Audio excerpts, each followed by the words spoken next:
Most cities are built around cars, lanes, traffic lights, parking lots, congestion, but not here. This is Utrecht, a city that's rewriting the rules of urban life. It's a place where cars don't dominate, where the largest bike garage in the world sits beneath a train station, and where entire neighborhoods are being built without private vehicles.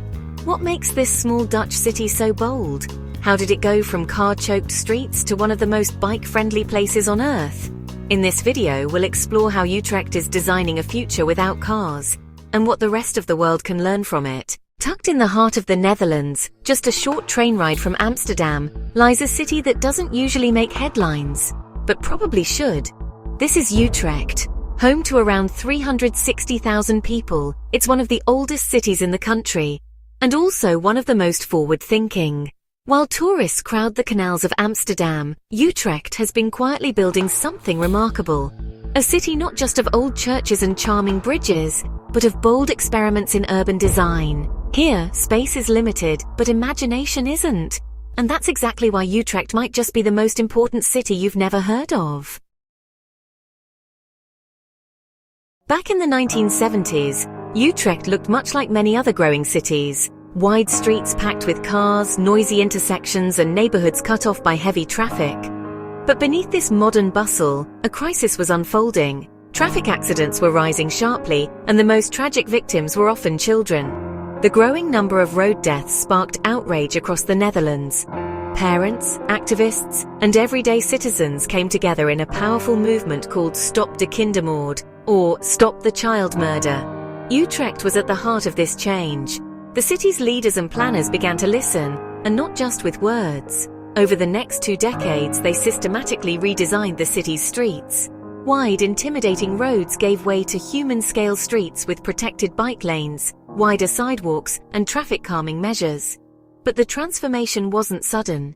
Today, more than 60% of trips in Utrecht city centre happen by bike, reflecting a city that values safety, health, and sustainability. Utrecht's journey shows that change doesn't have to be radical to be revolutionary. Right next to Utrecht's bustling central train station lies something extraordinary. The world's largest bicycle parking garage. This underground marvel isn't just big, it's a symbol of a city that truly puts people and their bikes first. With a staggering capacity of 12,500 bike parking spaces, this garage handles the daily flow of thousands of cyclists who commute to work, school, or simply explore the city. Imagine rush hour here. A wave of bicycles rolling in perfect harmony. No honking horns, no traffic jams, just people seamlessly moving through the city on 2 wheels. The garage is more than just storage. It's smart and efficient. Automated systems guide cyclists to open spots, and the design prioritizes ease of access and safety. It's no accident that when you arrive at Utrecht Central, the bike garage greets you like a grand entrance to a city that's built around movement, health, and sustainability. In a world where cars often take center stage, Utrecht's bike garage stands as a powerful reminder. Cities can function differently. Just a short distance from Utrecht's historic centre, a bold experiment is taking shape: the Merwede neighbourhood. This isn't just any new development, it's designed from the ground up to be car-free. Imagine a neighbourhood where private cars simply don't exist. Instead, residents rely on shared mobility options like electric bikes, e-scooters, and frequent accessible buses. Streets here aren't dominated by asphalt and parking lots. They're green, walkable, and built for community. Merwede features wide, leafy sidewalks, inviting parks and public spaces where neighbours meet and children play safely. This design encourages slow, deliberate movement, fostering connections not only between people, but between people and nature. Merwede's planners say this neighbourhood is more than a collection of buildings. It's a blueprint for cities of the future. It shows what's possible when we prioritize people over vehicles, when urban design embraces sustainability and social life rather than traffic flow. And if successful, Merwede could inspire similar car-free communities around the world. What sets Utrecht apart isn't just smart design or bike infrastructure. It's how the city listens to its people. Urban change here isn't decided behind closed doors. Instead, residents have a real voice in shaping their neighborhoods. Take the example of the single canal. Once a busy highway cutting through the old city, citizens demanded its removal to bring back the waterway and green space they loved, and the city responded.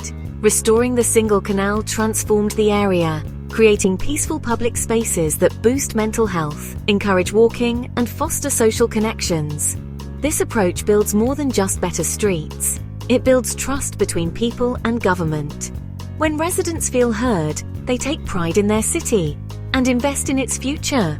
Utrecht's model shows that successful urban design isn't just about architecture or traffic flow. It's about building relationships, listening to needs, and co-creating solutions. Utrecht's success isn't accidental. It's the result of deliberate choices that put people, not cars, at the center of urban life. First, there's the city's human-scale design. Unlike sprawling cities built for speed and distance, Utrecht's streets are narrow and intimate. Buildings are mixed use, combining homes, shops, offices, and cafes all within walking or biking distance. This closeness encourages interaction, making neighborhoods vibrant and safe. Transit here isn't an afterthought either. Buses and trains connect seamlessly with bike routes and pedestrian paths, creating a truly integrated network. You can hop off a train, park your bike underground, and be in the city center within minutes, all without seeing a car.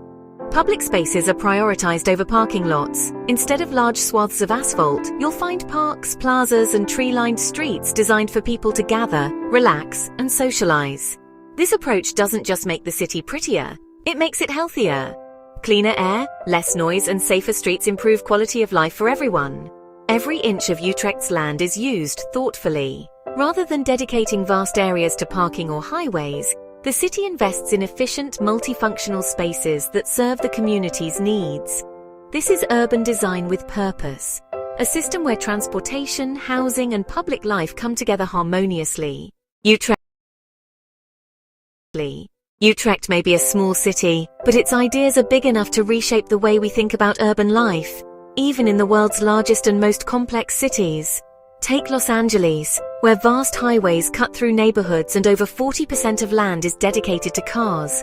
Or Delhi, where congestion slows movement to a crawl and pollution regularly chokes the air. New York and London, global powerhouses, both struggle with traffic, sky-high parking demand, and public spaces squeezed by vehicle infrastructure. So what can these cities learn from Utrecht? The lesson isn't that every city must become a copy of a Dutch bike town. It's that real change starts by shifting priorities.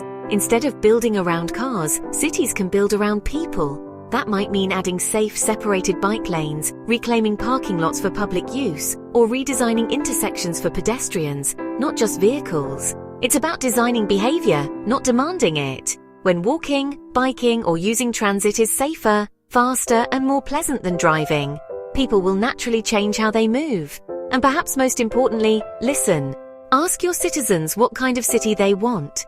Cities like London and New York have already begun experimenting with congestion zones and car-free blocks. Utrecht simply shows what happens when you go further and commit to the idea fully.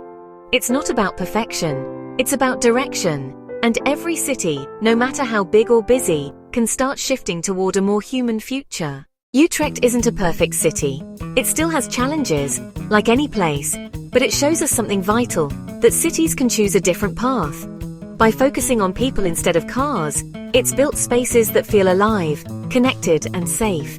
The laughter of children by the canal, the quiet hum of bikes at sunset, the freedom to move without fear. These aren't luxuries, they're choices. And any city, from London to Los Angeles, can start choosing differently. Utrecht didn't just redesign its streets, it reimagined what a city could be.